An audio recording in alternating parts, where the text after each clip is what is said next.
Good afternoon, everyone. I did notice that there have been a fair amount of subscribers to the channel, which is really cool, so thanks a lot for joining me. And I wanted to do a little video today because I was reminded through one of my Facebook messages that a person had written to me a while back after I had written this particular article that I'm going to talk about, and said that it had inspired her to join motorsports, and that there were some folks out there who were, welcoming of women and that sort of thing. So I wanted to share with you this article that I had written, 4.5 years ago, about how to get women into motorsports, get interested in cars, because, they're made up of a very large section of the population. They're at least half population, right? So why would you alienate half of the public? And just before we get started, I'm aware that my beard mustache combination is not doing the greatest at the moment. I've been trying to train it to go up there, but it's it's not working. I kind of got this little tilde thing going on. But let's kind of jump into it. And what I wanted to get at is, how do we get more women into cars? And I don't mean in the respect that, they should be hood ornaments or something like that. That's not really what I'm getting at. I'm getting at, how do we get women into modifying cars? How do we get women into buying cars and being into them and being kind of, maybe not necessarily gearheads, they don't have to be, but, interested in just automotive life and automotive culture. And I understand that I am all for women in the automotive field, but I think we do need to have the discussion, and I do think it needs to be said, and I do think that it needs to be a man who has to say it. It's just different when it comes from a man than it is, if it came from a woman. And I think we as a group, we meaning the car culture, everybody included, needs to kind of recognize that there are some things that are not really working very well and not very welcoming to, women into the car culture. So again, I go into some of the reasons here, beyond alienating half the population. If we're just looking at it from a, pure business standpoint, it makes no sense. You're automatically cutting out half of the population. Women, just probably more so nowadays, have more buying power than a lot of the men out there. And I know a fair amount of women who make a pretty good sizable living and are the breadwinners in their family. So to alienate half that group doesn't make a lot of sense, at least from that level. I got to get on my soapbox a little bit. A man needs to do it, and I want to say this. But, first off, the bikini contest, the models in front of the cars, the pretty girl thing, I think that really kind of has to go. I've been to several shows where that's kind of a thing, and I don't know if it's good or bad, but the audience who shows up to these things is getting smaller and smaller and smaller. So I think that's a good thing, because really what we're saying here to women is that, your best feature is being good looking, and that's it. And I don't really think that's the message that we want to send. And if you have daughters, I have one myself, you need to be aware of the messages that are being sent. And I'm not going to get on my soapbox and talk about how women are bad, men are bad, blah. I'm not interested in that. What I'm interested in is, how can we constructively get ideas across to the rest of the group, the rest of the car culture, that is more inviting to women, more than just, hanging out with us because that's what we're into. I'm more interested in getting the women interested in it so they can have a shared activity together. I think that'd be a lot of fun. So again, the article, my article, as you can read, I'm not going to read it word for word. You're obviously a smart person, can read it yourself. But basically, what I would rather get across is, can you drive well? Can you fix stuff? Can you make stuff look cool? Can you modify things? Or do you just really like cars? Or, particular person I'm thinking of, she owns a Ferrari. I'm really jealous of that. So that's that whole bikini contest thing really needs to go the way of Old Yeller. And my next issue on it was getting rid of kind of being female as an issue. I hear this every once in a while. Oh, the first female this or the first female that. And really, if you keep pointing attention to it and you keep kind of bringing it up, it creates a divide. And if we want to divide, then yes, keep pointing out differences. But I think if you want to get people to be included together, you need to stop pointing that stuff out. I think the Le Mans of 24 Hours was great. They have a I had a live stream for a while, and one of the ones that I remember was there was some female drivers in the field because they're excellent drivers and they should be there counted and driving very well. And somebody had texted in or twittered in or something, twitted something, and had asked how many female drivers were, and the commentators said, we don't know. There's 7, 8, 10, we don't know, because it wasn't a big deal. And when it comes to professional racing, NASCAR excluded, because it's very much a advertisement for their sponsors anyway. But when it comes to especially European racing, WEC, F1, IndyCar, that sort of thing, for the most part, they're interested in winning. They're not really interested in the PR game. The PR game is nice, but if you look at WEC or WRC, the Rallycross, or even F1, really they're interested in who's going to win. And if you can win, you're going to make more money, et cetera, et cetera, et cetera. So the priority is winning, not necessarily the PR game. So I was very kind of impressed with the Le Mans crew who were commentating that day because they really didn't know. But they went and talked to several drivers and some of them happy women, and that was great. So I think we need to kind of stop making that a big deal. And I think it's fine. Women drivers can drive just fine, but can you win? That's the big thing. Are you going to give a good showing? Are you going to crash the car? Male, female, doesn't matter, okay? Can you win? That's the part that I was interested in. And when it comes to female role models, there aren't a ton out there. Catherine Legg, I think, is a really good one. She's a very good driver and, does quite well for herself. But the one that everybody kind of goes to is Danica Patrick. And Danica, let me just spell it out for you. Danica Patrick is in it for one person and one person only, herself. And she should be. Don't get me wrong. She's a better driver than I'll ever be, but that's not really my point. My point is she's not out there to be a female role model. I mean, she de facto kind of is because she's in the spotlight and she happens to be female and she happens to drive cars. So what I'm saying is don't look to her. She doesn't want to be. She just wants to make money and drive and do all sorts of things, which is good for her. Hey, if I could, I would too. The other one that I really like is Sabine Schmidt. I think she is probably one of the more understated drivers who doesn't call a lot of attention to herself. But when you see her drive, she drives the living wheels off of everything that she gets behind, especially when she's at the Nürburgring. So Sabine Schmidt and Catherine Legg and a couple of the others whose name are escaping me at the moment, I think do really, really well. And I got a really good quote from somebody named Riley who said, helping women that are actually interested in it is the biggest thing.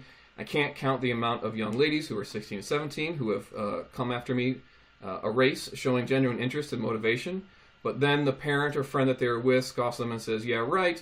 And they lose the glisten of possibility in their eye quickly, a little confidence in the female gender, both from males and females, to tackle major things like racing is necessary if women are going to step out against societal norms. And yeah, and unfortunately, societal norm currently, is a mostly male-dominated field. But to be fair, it doesn't have to be. We can, there's plenty of space for ladies who wanna join in. So I invite you to do that. And then these are just some suggestions that I'm really saying that we should look at as ways to engender folks to kind of come over to our side. Because if you haven't noticed, the automotive market and field is starting to shrink a little bit. I don't know what exactly the thing is. You can point to a lot of different things going on in the world or the way the wind blowing. But car ownership is down. License renewals are down. People are not, into cars as much as they used to be. It's not like American Graffiti wants us to make us, think and believe it is anymore. The other thing is get them early. Teach early.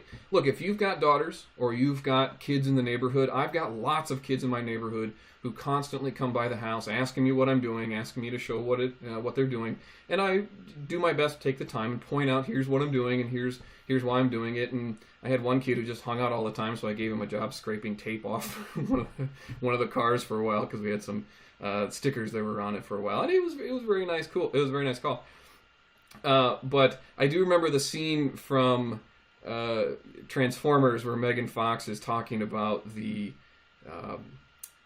the engine that's in Bumblebee, and I can't remember exactly what she said, but I remember it was something about a triple Weber, blah, blah. She's basically talking about carburetor, and you look at it, and it was like either a Hillborn fuel injection or like a LS intake. I can't remember exactly. I'll have to look it up later.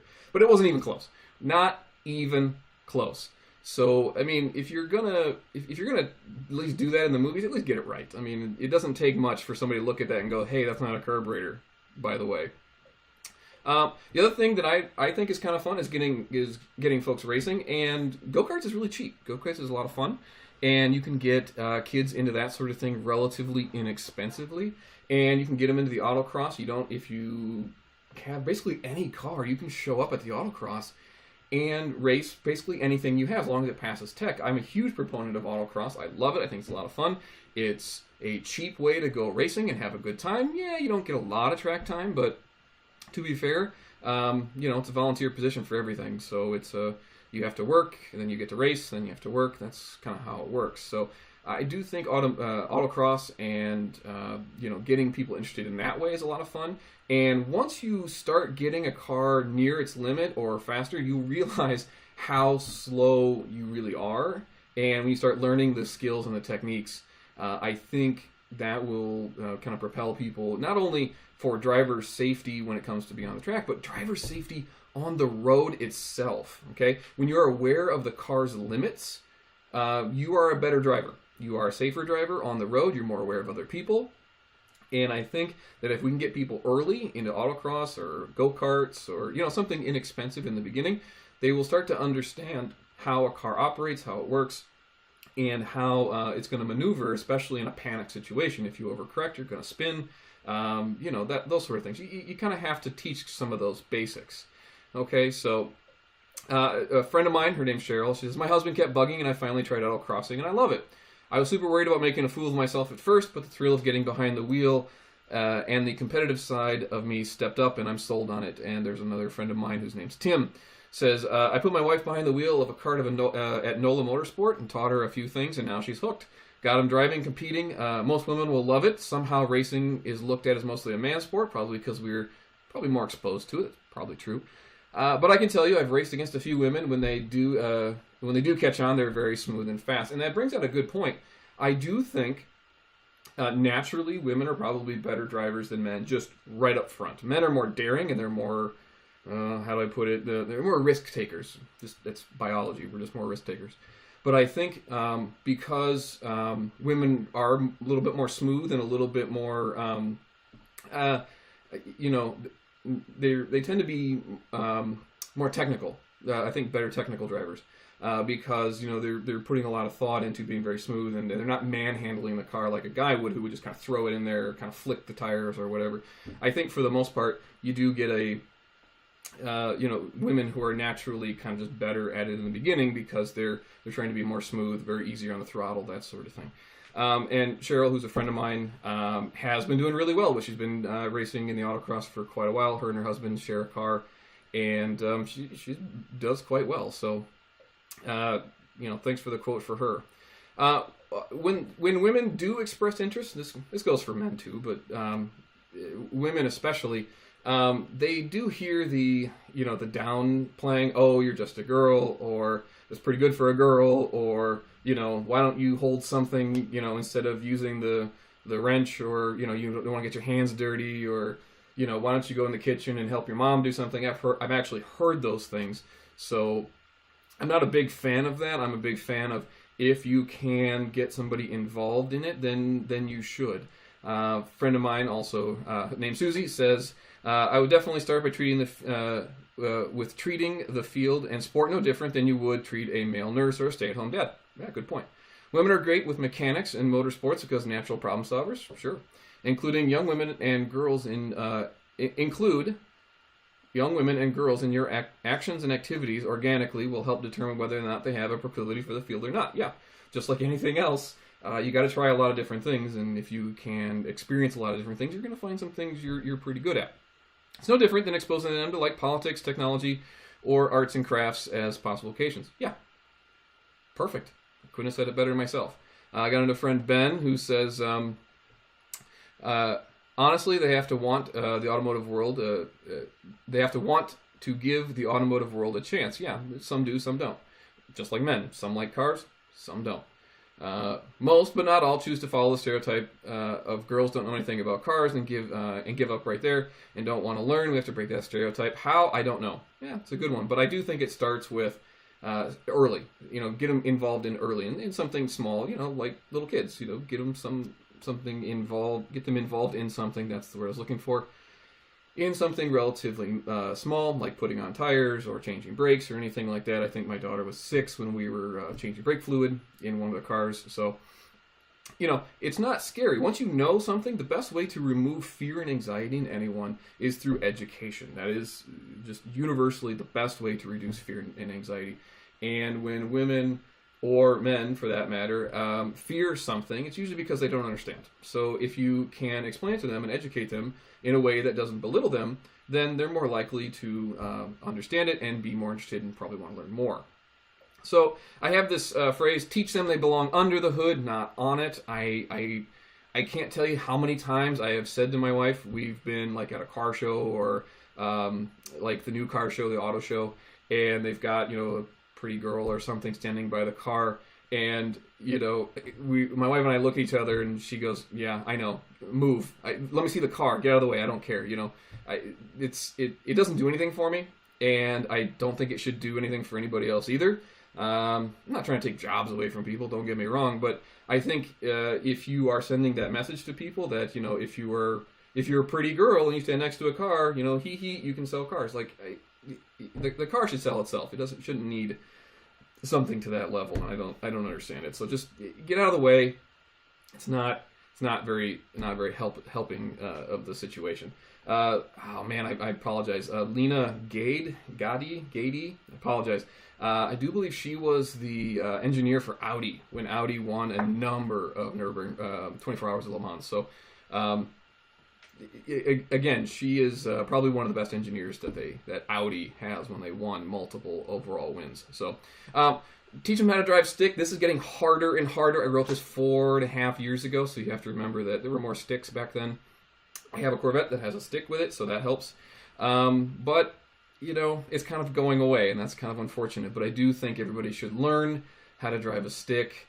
It makes kind of every car feel like a race car, even if it's not. I had a little what was it? A Ford Escort ZX2, 1.718 liter. That was tiny. It was tiny little car, but you get that little thing up in the revs, and when you're in control of it and you've got the little shifter and you're doing the thing, man, it's just more fun. And besides, it can be a lot of fun to learn how to stick and downshift and blip shift and all that sort of stuff. So.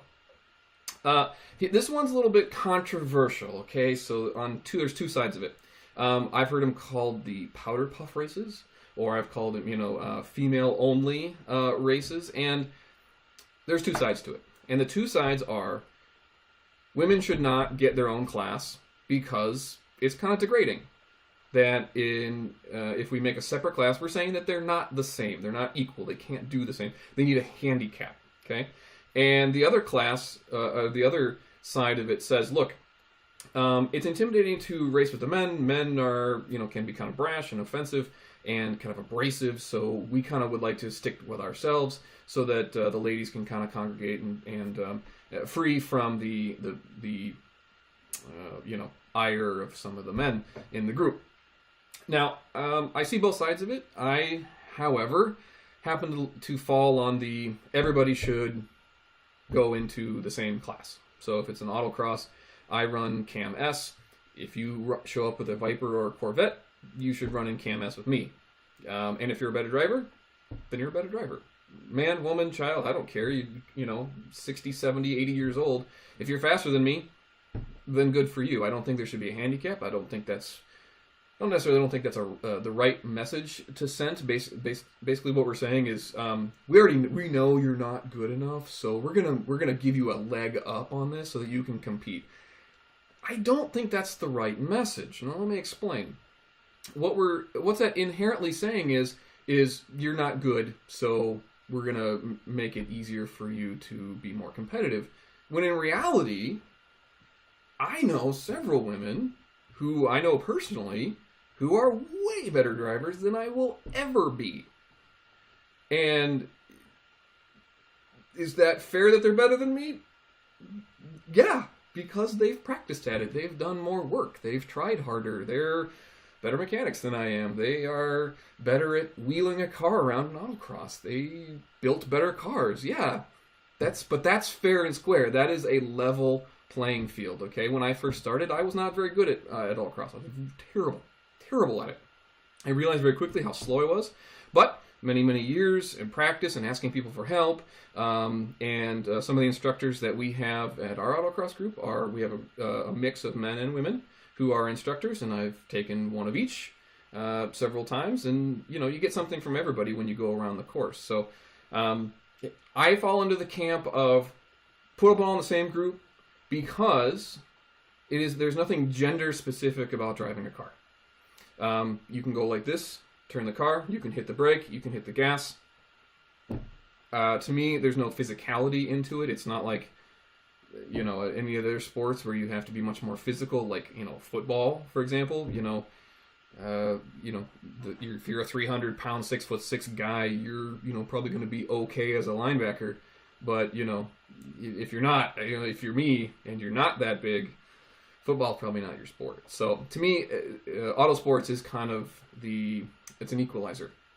You don't need to be, you don't have to have any, there's no physicality advantage to that. Height, weight doesn't really matter as long as you can reach the pedals and turn the steering wheel like this. I think you're just as good. But let's see what some other people have to say. So the pro side says HPDE or AutoX classes where significant other spouse is not allowed to attend so they don't feel embarrassed without making a mistake or having pressure from the partner. Most women I know state this is the number one reason they don't get involved. Okay, fair enough. So, they don't want to be embarrassed. I've heard that from a lot of people, men and women, who say, I don't want to mess up, I don't want to look stupid, that sort of thing. And by the way, if you're making fun of somebody or giving somebody a hard time for messing up, especially at an autocross, we should watch you drive for a little bit, because if you watch me drive, you'll probably see me spin a couple times. Or take out a cone wall, or I have messed up on so many different ways that somebody else messing up is, hey, it's par for the course. It means you're trying. As a friend of mine used to say, if you're not crashing, you're not thrashing. You're not trying hard enough. If you're not crashing once in a while, okay. We have another opposing side of this. Tom says women don't need a special class to compete in auto racing. Sam Silver or Riley Rianne Michelson. If I said that wrong, I'm sorry. But they allowed me to use their name here. So I think it was simply a point of connecting people who have an interest and an aptitude to the entry point of the sport. I think what you're talking about can be addressed with a novice class. Sure, novice classes exist. That's cool. It really doesn't have to be a chromosome-related thing. Yep. There's no physicality in driving. It's only natural for a newbie to be concerned with how they stack up against experienced competitors. Sure, but again, that's why we'd have a novice class. Showing any new person how to get involved and how they can develop skills should be priority. Yeah, again, I think this is the attitude that I tend to subscribe to. If you're new, that's why we have novice classes. The novice class where I race for the autocross group is pretty big. Usually, it's 40 or 50 drivers in that group, and they're just learning and they're just kind of figuring things out and kind of get the lay of the land, and mixture of folks, and that's totally cool. But that's where you find out whether you like this and you want to keep doing it, or it's a fun hobby but you're not really into it. So I think that's a good way to do it. Again, let me know in the comments down below what you think, especially about that. Should women have their own class, or should they not? Should they be thrown in with everybody else?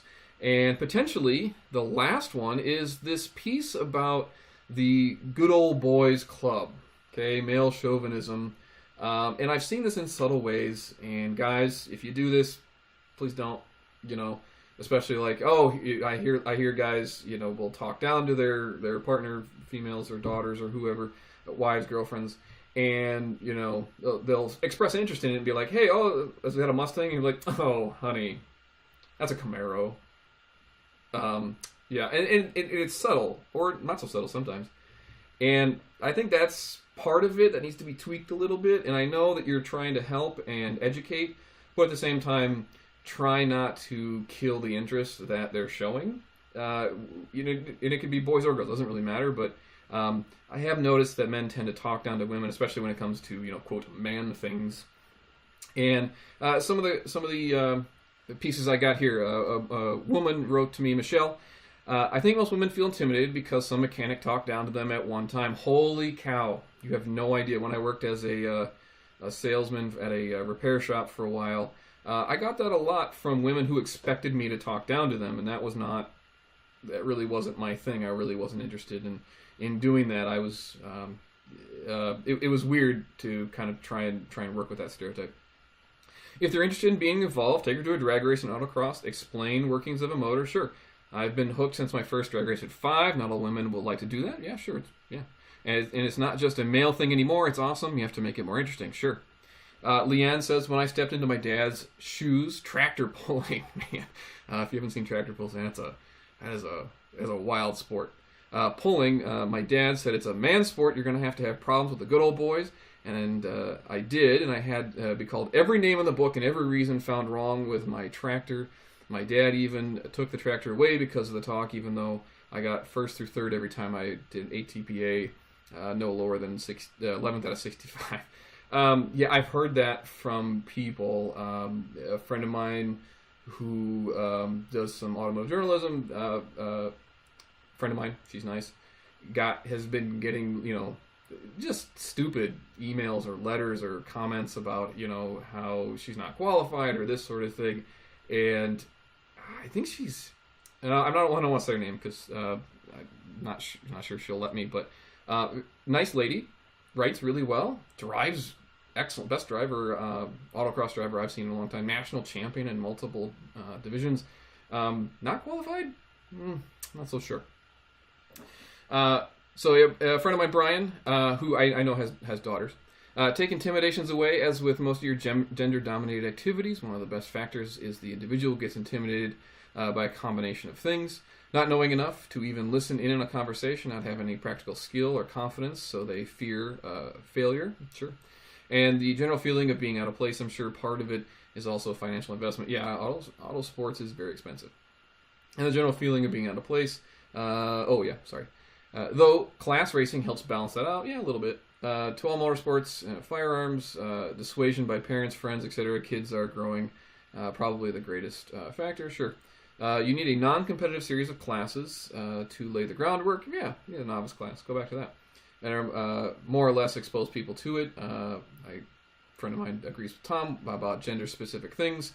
Mary Posey and Debbie Farrington are two of the other women drivers that I'm familiar with who drive very well and also get their hands dirty and do the whole bit. So those two, my hat's off to those two ladies.